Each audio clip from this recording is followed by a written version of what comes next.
Bonjour. Bonjour à tous. Donc, je suis Anne-Sophie Gimenez, je suis la présidente et cofondatrice de WeDid, qui est une entreprise qui utilise la pédagogie, la réalité virtuelle et la data science pour aider les gens à développer leurs compétences par la pratique. Là, on va vous parler de ce qu'on a construit ensemble avec Katia, que je vais laisser se présenter. Donc moi, c'est Katia Centris, donc je suis ingénieure pédagogique à TBS Éducation. TBS Éducation, en fait, c'est donc une école de management qui forme en formation initiale, que ce soit au niveau licence ou master, mais également qui fait de la formation continue. Et on a autour de 6000 étudiants qui sont répartis sur 4 campus. Donc ça va être Toulouse, Barcelone, Paris et Casablanca. Et finalement, pour nous, quand je dis nous, c'est le service innovation et pédagogie, finalement, c'est un terreau, quelque part, d'expérimentation pour nous incroyable, en fait. Du coup, on essaye d'aller creuser un petit peu justement toutes ces technologies, moi en tant qu'ingénieur pédagogique, d'aller les découvrir, mais également d'aller les partager avec nos enseignants et d'aller créer de la réflexion autour de tout ça. Et donc on va parler de ce projet donc, de Virtual Reality Lab.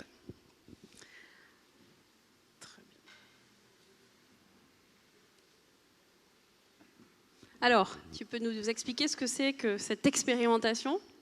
Alors, pour en parler très rapidement là sur ces quelques mots, puisque ça va être toute la présentation, on va dire qu'on l'a appelé le Virtual Reality Lab, donc un laboratoire de réalité virtuelle qu'on a mis en place de façon périodique à Toulouse Business School, où ça, à Toulouse, dans notre bibliothèque. Et ça a duré 2 semaines. Voilà, on était une sorte de laboratoire d'expérimentation qui a eu lieu en novembre dernier. Donc c'était une expérimentation pour permettre de répondre, j'imagine, à un objectif. Est-ce que tu peux nous le donner ? Tout à fait. Donc notre objectif, c'était de confronter nos étudiants, nos futurs professionnels aux nouvelles technologies, plus particulièrement à la réalité virtuelle et l'intelligence artificielle. Et la deuxième partie pour nous de cet objectif, c'était de sensibiliser nos enseignants, nos personnels, finalement TBS, à cette réalité virtuelle et à son application dans l'apprentissage. J'imagine aussi qu'il y a une équipe, il y a un point de départ. Est-ce que tu peux nous expliquer tout ça ? Parce qu'on a appris tout à l'heure que ce qu'on avait fait, c'était de la coopération et pas de la collaboration. Donc c'est pour ça qu'on est un peu perturbés, parce qu'il faut qu'on intègre cette notion pour apprendre. Voilà, donc si tu peux nous expliquer cette partie-là. Katia. Tout à fait. Pour nous, le point de départ... la plupart du temps, c'est un professeur qui vient nous voir, voilà, avec une problématique, avec un besoin. Donc là, on a eu la chance d'avoir Sophie Darmagnac, qui est donc une enseignante-chercheur en ressources humaines, qui est venue nous voir et qui nous a dit, voilà, moi je suis en train de voir que le monde est en train de bouger dans les ressources humaines, je vois de la formation avec de la réalité virtuelle, je vois des entretiens d'embauche avec de la réalité virtuelle, et j'aimerais finalement sensibiliser nos étudiants à ces technologies, et également questionner ces technologies et développer leur esprit critique face à ces technologies pour qu'ils soient finalement parés à demain dans leur futur emploi. Donc cette enseignante est venue nous trouver, nous raconter son projet. Et nous ne sommes pas experts de réalité virtuelle, nous nous y intéressons. Nous n'avions pas eu encore à TBS un projet aussi fort pour venir tester la réalité virtuelle de façon vraiment en l'implémentant dans un cours. Et donc, on a fait appel à des experts métiers en réalité virtuelle. Et donc là, je parle de Sophie, Anne-Sophie Gimenez pour WeDid, et on avait également Jérôme Denis pour de VR2. Donc ils sont venus prendre un rôle partie prenante quelque part de notre formation, puisqu'ils sont venus en tant qu'experts venir sensibiliser nos étudiants. Et on a eu cette autre partie qui était aussi l'apport de EdTech. Ça veut dire que par exemple avec WeDid, l'apport de cette EdTech, c'était de travailler la réalité virtuelle sur nous, ce qui nous préoccupe en école de management, les soft skills. Donc coopération, collaboration, du coup, entre tous ces intervenants pour essayer de construire un projet concret et réalisable qui va finalement nous amener à mettre en parallèle, en coopération ou en collaboration, finalement différents services de l'école. Ça va être pour répondre finalement à des questions simples. Où est-ce qu'on fait ce laboratoire? Qui est-ce qui va l'animer? Quel matériel en fait pour arriver à faire cette expérimentation? Donc répondre à toutes ces questions qui vont permettre de nous finalement de communiquer avec d'autres services, d'interagir avec eux, avec nos experts, pour finalement construire une solution qui va nous permettre de réaliser ce projet.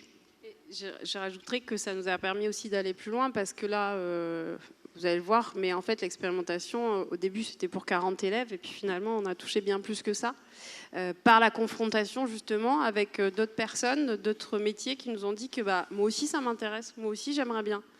Voilà, donc ça a été une vraie richesse. Tout à fait, et c'est effectivement de partir de ce noyau de demandes qui finalement va grandir pour nous permettre de faire finalement à TBS Éducation une expérimentation beaucoup plus large pour finalement nos enseignants et tous nos étudiants de façon plus large.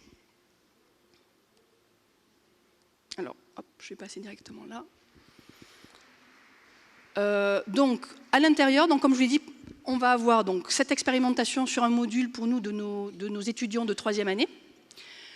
On va élargir, donc ouvrir un laboratoire de réalité virtuelle sur 15 jours où nos enseignants et nos personnels et également nos étudiants vont pouvoir aller pour tester 3 scénarios de réalité virtuelle. On va être soit sur de la découverte complète, donc on a choisi quelque chose d'un peu ludique avec une expérience de planche dans le vide, donc par rapport au vertige.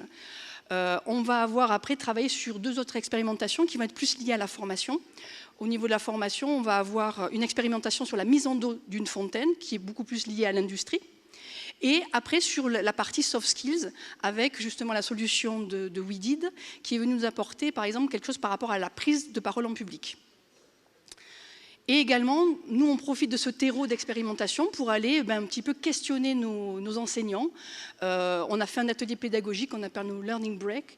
Et ça nous a permis finalement de poser la question, est-ce que la réalité virtuelle nous permet d'apprendre, de mieux apprendre? Alors, je ne vous dis pas qu'on a répondu à cette question, mais par contre, on a planté un terreau de réflexion autour. Juste pour vous montrer rapidement à quoi ça ressemblait, donc chez nous, on avait notre bibliothèque. C'est vrai que c'est des baies vitrées avec ces espaces ouverts qui sont vraiment, qui permettent vraiment de voir ce qui peut se passer de l'extérieur. Et on a essayé de faire un endroit qui était accessible à tout le monde, avec du matériel haute performance. Pareil, c'était des partenariats, des collaborations, des échanges avec WeDid pour trouver la meilleure solution avec notre DSI aussi. Et finalement, il y avait aussi un espace fermé, et ça c'était très important. Cet échange qu'on a pu avoir ensemble, oui d'accord, on fait un laboratoire, on voulait l'ouvrir à tout le monde, mais on a besoin finalement, par exemple pour travailler notamment les soft skills, d'intimité. Je ne vais pas aller m'entraîner à faire mon pitch pour ma future start-up devant tout le monde alors que j'ai un casque de réalité virtuelle et que je ne vois personne. Donc voilà, cette idée d'intimité qui est très importante. Et je vais te laisser la main puisque... Voilà, donc on peut lancer la vidéo. En fait, là, on vous a montré ce que vivait l'apprenant quand il arrivait dans le VR Lab. Maintenant, on va vous montrer ce qu'il vivait quand il mettait le casque sur la prise de parole en public. Donc, en fait, la première partie de la simulation, c'est je paramètre ma scène, le nombre de spectateurs, la durée de la prise de parole. Je peux importer ma présentation. Je choisis la main dans laquelle je veux mettre mon micro et la main dans laquelle je veux mettre ma zapette. Je choisis mon avatar et puis ensuite, en fait, je vais lancer la simulation. Et effectivement, quand on fait tout ça et qu'il y a des gens qui nous regardent quand on est dans un espace très ouvert, on n'est pas à l'aise parce que là, je suis en train de prendre la parole. Et on a le casque, on ne voit pas ce qui se passe autour et les petits copains qui se moquent de nous, ça n'aide pas la concentration. Donc c'est pour ça qu'on avait besoin de cet espace fermé. Et là, on voit la personne qui fait son entraînement. Alors j'espère que ça ne vous donne pas trop le mal de mer. Et qui voit son nombre, par exemple, qui voit ses slides tels qu'ils sont vus par le public, voilà, qui s'entraîne du coup à balayer la salle du regard, à bien regarder tout le monde, à pas regarder comme je fais mon slide, mais à bien vous regarder, à gérer le temps, voilà, à observer les réactions sur le visage du public aussi pour s'adapter. Là, on a des petites alertes, par exemple. Là, vous m'entendez pas. Et ben, typiquement, c'est ce qu'on essaye d'apprendre. Là, vous ne m'avez pas entendu. On apprend à la personne à tenir son micro près de sa bouche. Et puis, on va arriver voilà, sur le mode replay. Donc, le mode replay, là, ben, en fait, je me mets dans votre peau et je suis en train de m'observer, en train de prendre la parole. Souvent, les étudiants, et d'ailleurs, c'est valable chez TBS, mais partout ailleurs, ne veulent même pas voir le mode replay. D'ailleurs, c'est assez rigolo parce que c'est assez fatal comme façon de se rendre compte de la façon dont on se comporte. Et ça, c'est la partie statistique. Donc ça, c'est important aussi pour les étudiants de se rendre compte qu'au-delà de la réalité virtuelle, il y a un aspect data qui est extrêmement important. Donc, c'était aussi un outil pédagogique pour leur dire, en fait, la simulation, c'est bien, mais le vrai enjeu de la compétence aujourd'hui, et pas que, hein, la vraie monnaie d'aujourd'hui, le vrai or noir, c'est la data. Et donc, ça nous a permis d'aborder la data de RH, la learning data en général, et celle en particulier sur les sciences comportementales et les soft skills, comment on fait pour réconcilier data et soft skills, qui est un enjeu et un algorithme pas encore totalement résolu aujourd'hui. Voilà, donc ça, c'était ce qu'il voyait dans le casque. Et puis maintenant, je vais passer un tout petit peu de temps sur le parcours apprenant. Alors désolé pour le slide, il n'est pas hyper pédagogique, mais je vais zoomer sur une ligne qui est dans sa tête. C'est ça qui nous intéressait. En fait, quand on a dessiné le parcours apprenant, on s'est dit qu'est-ce qu'on veut qu'il se passe dans sa tête à travers les différentes étapes. Donc vous voyez, en fait, chaque colonne, c'est une étape, du début jusqu'à la fin. Au début, des apports théoriques, ensuite une mise en pratique. Le VR Lab en libre service accompagné, même, il est un peu mal représenté le VR Lab parce qu'il était assez transversal au final pendant toute la durée. Des travaux de groupe pour leur apprendre aussi que dans leur vie pro, ils vont devoir collaborer, voire coopérer. Et à la fin, une présentation. Et en fait, c'est un peu, moi ce projet-là, je l'appelle un peu le Matrix ou alors la poupée russe en fonction de la génération à laquelle on s'adresse. Mais pourquoi ? Parce qu'en fait, la VR était à la fois un objet d'étude, la réalité virtuelle et l'intelligence artificielle, un objet pédagogique et aussi en fait un outil pour leur monter en compétences, puisqu'ils avaient à disposition des étudiants un moyen de s'entraîner à prendre la parole en public avant de faire leur oral final. Voilà. Et donc, ce qu'on a voulu générer dans leur tête, c'est quoi ? C'est une phase d'étonnement. Ah tiens, la réalité virtuelle, c'est pas que pour les jeux vidéo. Ah tiens, l'intelligence artificielle, je vais en avoir besoin moi en tant que futur RH. Ah ben, je savais pas. Après cette phase d'étonnement, prise de recul. Ah mais attention, si la réalité virtuelle, c'est ce que nous vend Meta, peut-être qu'il y a un petit warning à avoir. Est-ce que je dois croire absolument l'EdTech qui va venir me vendre la réalité virtuelle ou est-ce que je dois repartir de mon besoin à moi ? Donc on leur a appris à faire un cahier des charges ou un minimal, un brief. Ensuite, on a voulu qu'ils se mettent en expérimentation, c'est-à-dire qu'au-delà des présentations que me fait la EdTech, je vais tester son produit, je vais me mettre dans la peau de l'apprenant, dans la peau de mon client quelque part, et je vais voir si ça fonctionne. Ensuite, on a voulu les faire se projeter dans un futur professionnel, c'est-à-dire que l'exercice final, c'était quoi ? C'était qu'en fait, ils devaient présenter un projet à un board dans une entreprise composé d'un DAF, d'un DSI, d'un DRH et je crois que c'était et d'un représentant syndical. Voilà, c'était ça la 4e personne. Et en fait, ils devaient prendre position, c'est-à-dire en tant que chef de projet RH, je choisis un projet de recrutement ou un projet de formation et je vais au board pour dire bon ben voilà, en fonction du besoin qui est, je vous rappelle celui-ci, j'ai identifié cette société avec qui on peut collaborer et voilà ma position. Est-ce que c'est la bonne collaboration ou pas et quels sont les dangers d'une telle coopération ? Voilà. Donc, par exemple, on a eu des beaux projets sur, nous, on n'arrive pas à recruter des développeurs. Est-ce que créer des jeux de réalité virtuelle pour recruter des développeurs, ça peut fonctionner ou pas ? Et là, ils devaient se positionner et répondre à des objections du DAF qui dit ça coûte trop cher, du représentant des syndicats qui est à juste titre concerné par l'aspect données, par exemple. Voilà, donc ça, c'était vraiment pour les faire se projeter dans la peau d'un professionnel, de la personne qui va être dans 2 ans, 3 ans, etc. Voilà. Et du coup, on va passer à la phase de conclusion qui, juste sur ce module RH en particulier, on a juste des enquêtes de satisfaction. Donc, on est encore sur cette première phase en fait, d'expérimentation. 97% des étudiants recommandent cette formation à d'autres étudiants. 89% des étudiants ont changé leur perception, ça c'est intéressant, sur l'utilisation de ces technologies dans la gestion des ressources humaines. Et je crois que vraiment, par rapport à ce que tu as dit Anne-Sophie, il y a vraiment ce côté réflexif pour nous qui était très intéressant, critique aussi vis-à-vis de l'utilisation de ces technologies. De façon globale, sur le laboratoire de réalité virtuelle, on a choisi de vous montrer là un verbatim des personnes qui sont venues expérimenter. Et finalement, ce qui les a le plus impressionnés, c'est la qualité d'immersion. Et du coup, des émotions provoquées, le côté de facilité aussi d'adaptation, finalement, pour ceux qui n'avaient jamais utilisé de réalité virtuelle. Et sont ressorties des possibilités pédagogiques, le futur dans les cours, en tout cas le mot prometteur. Donc en tout cas, nous, on ne sait pas aujourd'hui si la réalité virtuelle, elle améliore l'apprentissage de nos apprenants, mais elle nous pousse à vouloir continuer encore à questionner ces technologies. Donc pour la conclusion, le point de vigilance, des points de vigilance.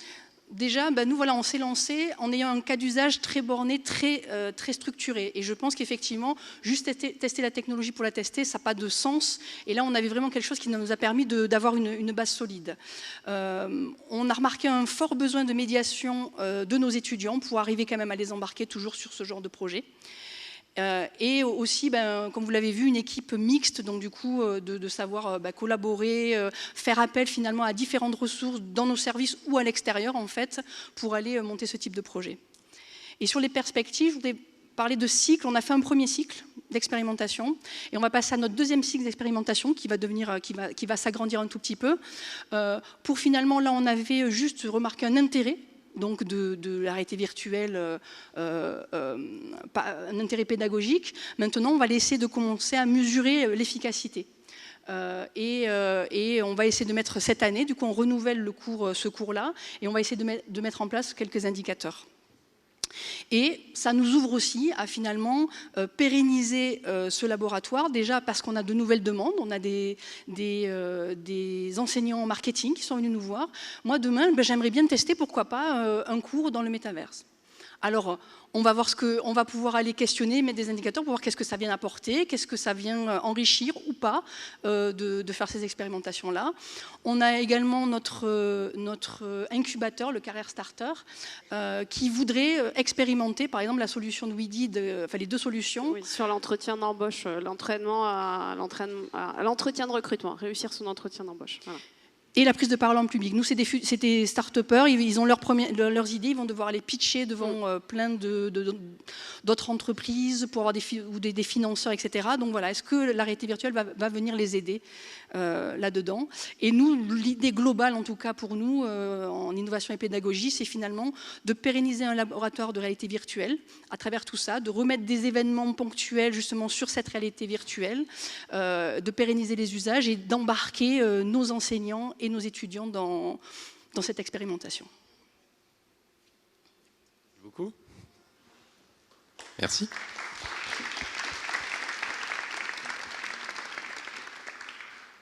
On va passer aux questions. Primeur au grand témoin. Bon, il paraît que j'ai la chance et l'honneur d'être le premier à poser une question. Merci beaucoup déjà. Je crois que vous illustrez bien la notion d'expertise multiple à mettre ensemble autour d'un projet concret pour l'apprenant. Donc ma question va être, enfin j'avais une question sur la suite, mais vous y avez répondu, donc merci. Moi j'avais une question forcément incomplète, pour que vous vous laissiez la possibilité de compléter derrière. Au sujet de la médiation justement, est-ce que vous avez constaté une courbe de Gauss aussi d'attitude d'étudiants avec les super fanas, avec ceux qui jamais mettront le casque, et puis tous ceux qui savent pas bien, et est-ce que vous pouvez creuser un petit peu quelle est l'attitude et le comportement des étudiants par rapport à ces nouvelles technologies? Ils sont fanas ou pas? Ils sont curieux en tout cas.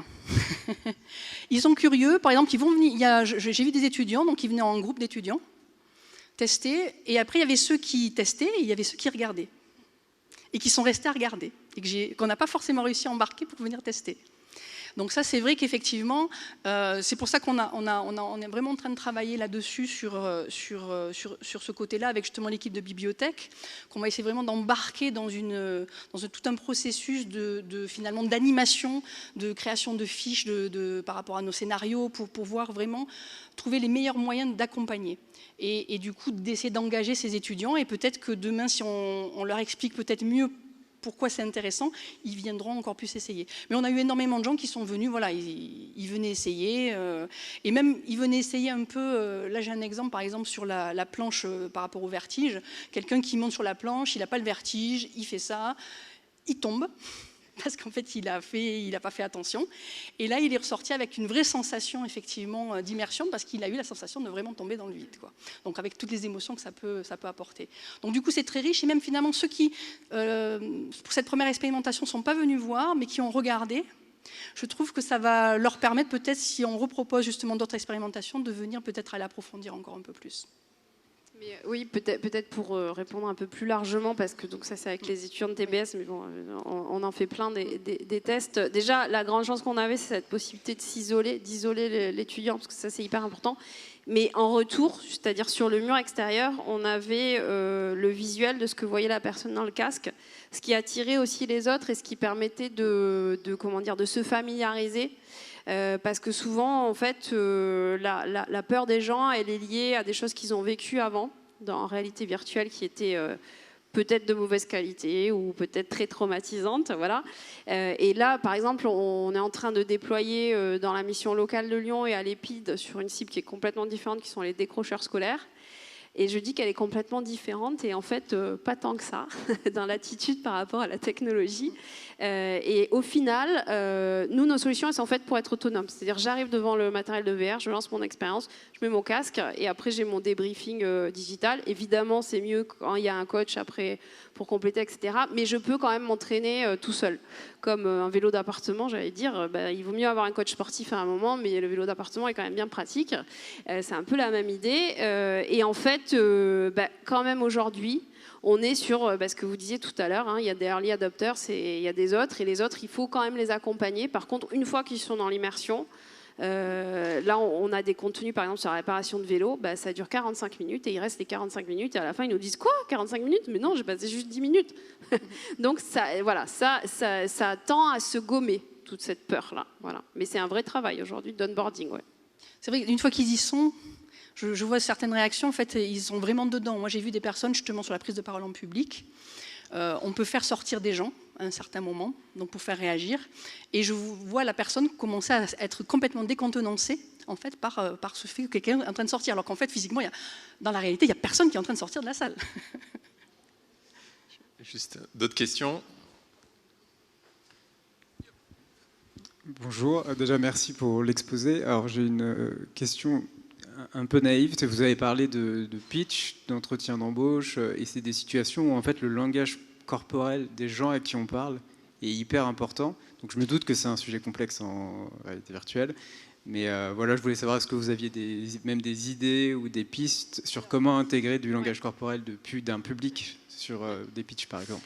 Alors, sur les pitchs, en fait, en gros, soit on a des simulations qui sont pilotées par l'ordinateur, et donc c'est un système aléatoire. Donc ça reste quand même assez limitatif, parce que ça veut dire que ça n'est pas lié au comportement du joueur, mais donc de l'apprenant. Par contre, on a un mode qui se joue à deux, où en fait c'est l'autre personne qui n'est pas dans la réalité virtuelle qui va déclencher les interactions. Et ça, vraiment, on arrive à avoir des choses hyper fines, parce qu'en fait, moi je l'utilise quand je coach des dirigeants sur la prise de parole en public. Et certains, je sais que leur problématique, c'est la perception des autres. C'est-à-dire qu'ils parlent comme s'ils parlaient que pour eux-mêmes. Et donc, je fais exprès de faire des choses dans le public. Et à la fin, je leur dis, t'as vu ? Et non. Et voilà.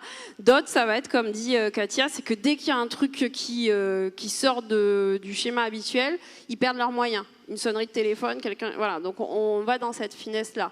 Mais c'est vrai que alors sur l'entretien d'embauche, on a aussi des algorithmes qui vont être plutôt sur le regard. C'est-à-dire qu'on peut dire au recruteur, tu vas regarder la personne 20% du temps, ou tu vas la regarder 80% du temps. Voilà.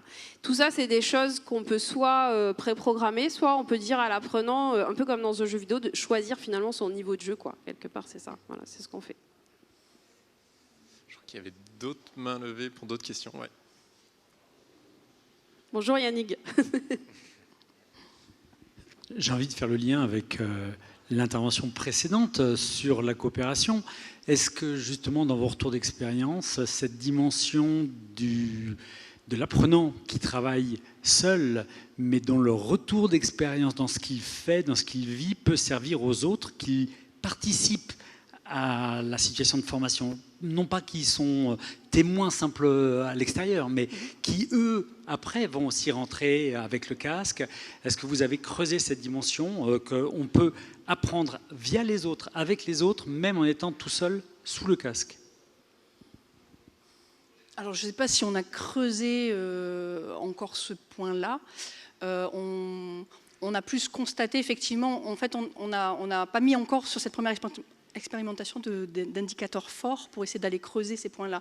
Peut-être justement, c'est intéressant, sur la deuxième expérimentation, justement, d'aller peut-être... On a eu des aperçus de choses et on va aller essayer de les interroger encore plus cette fois-ci.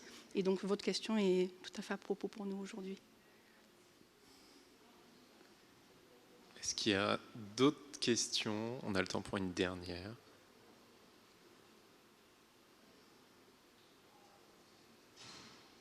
Non, bah merci. Merci beaucoup en tout cas. Merci. C'était top.